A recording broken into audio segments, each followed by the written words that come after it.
नमस्कार, आप देख रहे हैं बिजनेस टुडे बाजार। मैं हूं हर्ष शर्मा और हर बार की तरह हमारे साथ ही अंकुर जी हैं। सर, आपका बहुत बहुत स्वागत है बिजनेस टुडे पे। Thank you. तो हम लोग एक बार फिर आपकी जेब की बात करने आए हैं। अगर आप हाल फिलहाल में एयरपोर्ट गए हो या आपने ट्रैवल किया हो तो आपको समझ में आ जाएगा कि हम किस टॉपिक पर, किस मुद्दे पर चर्चा कर रहे हैं। दरअसल एयरलाइंस ने अच्छी खासी किराए में बढ़ोतरी करी है, थोड़ी बहुत नहीं, अच्छी खासी बढ़ोतरी करी है। तो आपकी जेब कितनी कटने वाली है अगर आप हवाई सफ़र पर निकल रहे हैं। दूसरी चीज़, क्या जो ये सीज़न है, जो न्यू ईयर सीज़न है, ख़त्म हो जाएगा उसके बाद भी ये किराया उतना ही जारी रहेगा या फिर घटेगा। और तीसरा, कंपनी जो एयरलाइंस है उनको ये बढ़ाने की ज़रूरत क्यों पड़ी। इन्हीं तरह के सवालों के हम जवाब लेंगे। सर, मेरे सबसे पहला सवाल, अगर एक कंज्यूमर के तौर पे बात की जाए कि कोई अगर हवाई किराया दे रहा है तो कितनी जेब उसकी और ज़्यादा कट जाएगी अगर वो खरीदेगा टिकटें तो। देखिए, इस समय पीक सीज़न है। इस समय अगर आप टिकट बुक कराना चाह रहे हैं और आप चाह रहे हैं कि मैं प्लेन से जाऊं, तो आपको अपनी जेब काफ़ी ढीली करनी पड़ेगी। 30 से 40% जो एयर फेयर है वो बढ़ चुका है। और अगर मैं एक डेटा के तौर पे आपको बताऊं कि दिल्ली से मुंबई की अगर मैं बात करूं, तो नवंबर में ये 15,000 रुपये किराया था, ये 16 से 25,000 रुपये हो चुका है। मुंबई से बेंगलुरु रूट का किराया 5,000 था, वो करीब 14,000 हो चुका है। और जबकि दिल्ली से कोलकाता का जो किराया था वो भी 15 से 20,000 हो चुका है, जबकि वो पहले 10,000 रुपये था।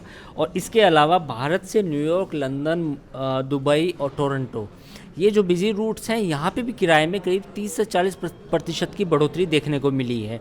तो आप ये समझिए कि जो एयर फेयर है इस समय पीक पर है। एयरलाइंस कंपनियाँ इस समय एक तरह से कह लें कि उनका जो बिजनेस है इस समय काफ़ी अच्छा चल मैं रहा है। उसी पे आ रहा था सर, क्या किराए की बढ़ोतरी से कंपनी को फ़ायदा होता है, एयरलाइंस कंपनी को फ़ायदा होता पहुँचेगा सर। बिल्कुल बिल्कुल। देखिए, अगर उनका एयर फेयर बढ़ता है तो जाहिर है उनके मार्जिन्स पे असर पड़ेगा। उनका उनका डेट कम होगा। खासतौर पर ज़्यादा तो कंपनियां डेट में ही होती हैं, एयरलाइंस कंपनियां। उनको काफ़ी फ़ायदा होने वाला है। और जो एयर फ्यूल के जो सरचार्ज जो लगता है उसको उन्होंने आसानी से कंज्यूमर को पास ऑन कर दिया है। पहले ये समस्या आती थी एयरलाइंस कंपनियों के पास कि जो उनके पास जो टैक्सेस और जो सरचार्ज लगते थे उनको कंज्यूमर को पास करने में मुश्किल होती थी। लेकिन इस समय पैसेंजर्स की संख्या इतनी ज़्यादा हो चुकी है कि एयरलाइंस कंपनियां उनके पास एक तरह से प्राइसिंग पावर आ चुकी है, तो वो कंज्यूमर को आसानी से पास कर रही हैं। और कंज्यूमर को चूँकि यात्रा करनी है, उनको तो टिकट खरीदना ही है, उनको तो जाना ही है, तो वो महंगे टिकट मिल रहे हैं, वो उसको भी खरीद रहे हैं। बिल्कुल बिल्कुल। अब अगर मैं आपको एक आंकड़ा आपके साथ साझा करूं तो इस साल की शुरुआत में 2 लाख एयर ट्रैफिक बताया गया था, जो अगर मैं इंडिया की बात करूं एक महीने की। और अब दिसंबर में ये करीब डबल हो गया, 4 लाख पहुंच गया, यानी प्री कोविड के लेवल के बराबर इस समय मौजूदा जो एयर ट्रैफिक है वो पहुंच चुका है। अच्छा सर, अब ये समझाइए कि आखिर ये जो बढ़ोतरी की गई है ये की क्यों गई है, क्यों एयरलाइंस जो कंपनियां हैं उन्होंने ये प्राइजेस को बढ़ाया है सर। देखिए, इसके कई सारे मल्टी फैक्टर हैं। पहला रीज़न है कि जो यात्रियों की संख्या बढ़ी है वो अचानक से बढ़ी है। एयरलाइंस कंपनियों ने पहले से उतने विमान अपने बेड़े में शामिल नहीं किए थे, तो हो सकता है कि आने वाले समय के लिए एयरलाइंस कंपनियां जो हैं बाकी विमानों की परचेजिंग शुरू करेंगी। तो पहला तो रीज़न ये है कि यात्रियों की संख्या का बढ़ना। और दूसरी वजह ये समझिए कि कोविड के दौरान जो एक तो स्टैंड स्टिल हुए, सब लोग एक जगह रुके, अब दोबारा मौका आया है लोगों के पास कि हम बाहर जाएं, नए साल की, क्रिसमस की छुट्टियां बाहर मंगाएं। तो इसको रिवेंज टूरिज्म भी आप अक्सर कहा जाता है। तो लोग ज़्यादा से ज़्यादा यात्रा कर रहे हैं। तीसरा ये है कि जो कई सेक्शंस में, यानी कि इकोनॉमी क्लास में ख़ास तौर पे, ट्रेन का किराया और एयर का किराया लगभग बराबर आ रहा है। तो लोग प्रिफर करते हैं अगर थोड़े से पैसे ज़्यादा खर्च कर लें तो क्यों ना हम हवाई जहाज़ से सफ़र करें, हमारा समय भी बचेगा, हम जल्दी भी पहुंचेंगे। तो मुझे लगता है ये सारे फैक्टर्स हैं तो जो काम कर रहे हैं, और यही फ़ायदा है, यही वजह है कि एयरलाइंस कंपनी आसानी से उस किराए को यात्रियों तक पास कर रही है। बिल्कुल, मैं इसमें एक दो चीज़ें और ऐड ऑन कर देता हूँ। मैं अगर आपको आंकड़े की बात बताऊँ तो इस साल वाई ऑन वाई बेसिस पर अब तक एटीएफ जो है, फ्यूल जो है, एयरलाइन टर्बाइन फ्यूल जिसे हम बोलते हैं, जो एयरलाइंस में इस्तेमाल किया जाता है, वो करीब 50%, 52% की बढ़ोतरी उसमें हो चुकी है अब तक की बात अगर मैं आपको बताऊं। ऊपर से कई तरह की दिक्कतें जो एयरलाइंस फेस कर रही हैं, एक तो इंजन की दिक्कत है, ऊपर से पूरे प्रॉपर प्लेन्स नहीं है, यहाँ तक कि जो सीट्स की, जो आप हैरान करने वाली बात है कि सीट्स तक की किल्लत इस समय एयरलाइंस जो कंपनियां हैं वो फेस कर रही हैं।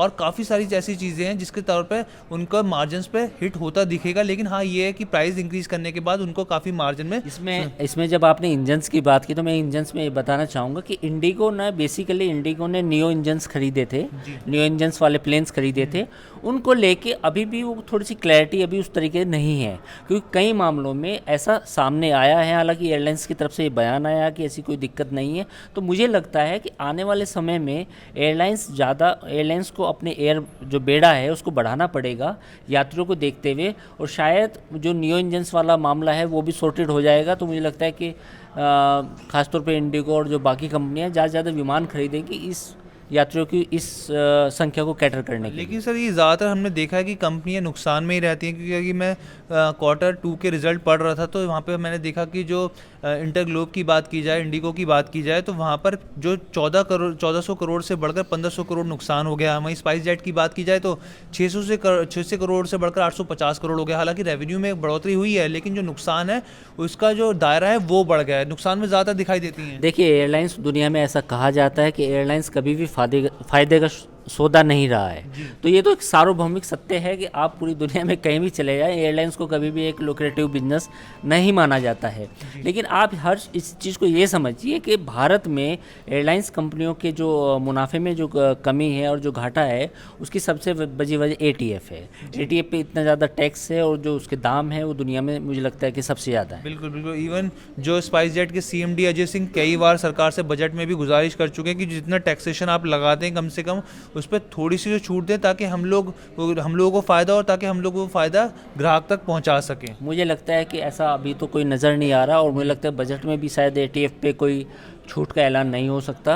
यह सरकार को इस मूड में है और ये कंज्यूमर को ही पास ऑन किया जाएगा। सर मेरा आखिरी सवाल आपसे रहेगा कि अब देखिए अभी तो पीक सीज़न है इस समय, तो सब लोग जा रहे हैं पूरा, जैसे हम लोग अभी बात भी कर रहे थे कि भाई पिछले 2-3 साल से नहीं गए तो सब बाहर घूमने जा रहे हैं, चाहे वो भारत में घूम रहे हो डेस्टिनेशन या इंटरनेशनल डेस्टिनेशंस पे जा रहे हो। तो क्या अब जनवरी गुजरने के बाद क्या ये प्राइजेस इतने ही रहेंगे या कुछ कम होने की, कुछ कटौती होने की गुंजाइश है? देखिए, अभी जिस तरह से इन्फ्लेशन है उस हिसाब से ये तो आप नहीं कह सकते कि कम से कम 30-40% किराया कम हो जाएगा। थोड़े से ईज आउट होगा, किराए में कमी होगी, लेकिन आप इस बात को नहीं कह सकते कि बिल्कुल सस्ते हो जाएंगे या पहले वाले जो दाम आपको मिलते थे 1 साल पहले वो मिलेंगे। बिल्कुल। क्रूड प्राइजेस की कीमत भी ये तय करेगी कि आगे चल के कि क्या किस तरीके से ATF कितना जेब उनकी काट सकती है एयरलाइंस कंपनियों की। तो कैसी लगी आपको हम लोगों का ये डिस्कशन, आप हमें ज़रूर कमेंट करके बताइएगा, क्योंकि हम लोग बड़ी मेहनत से वीडियो बनाते हैं, आपके लिए कोशिश करते हैं हर एक बेस्ट टॉपिक चुनने के लिए ताकि आपकी जेब की बात हो सके। आप हमें कमेंट ज़रूर कीजिएगा और हर बार की तरह आपसे गुजारिश है हमारे चैनल को सब्सक्राइब करना मत भूलिएगा। धन्यवाद। वीडियो पसंद आया तो हमें लाइक, कमेंट, शेयर और सब्सक्राइब जरूर करें।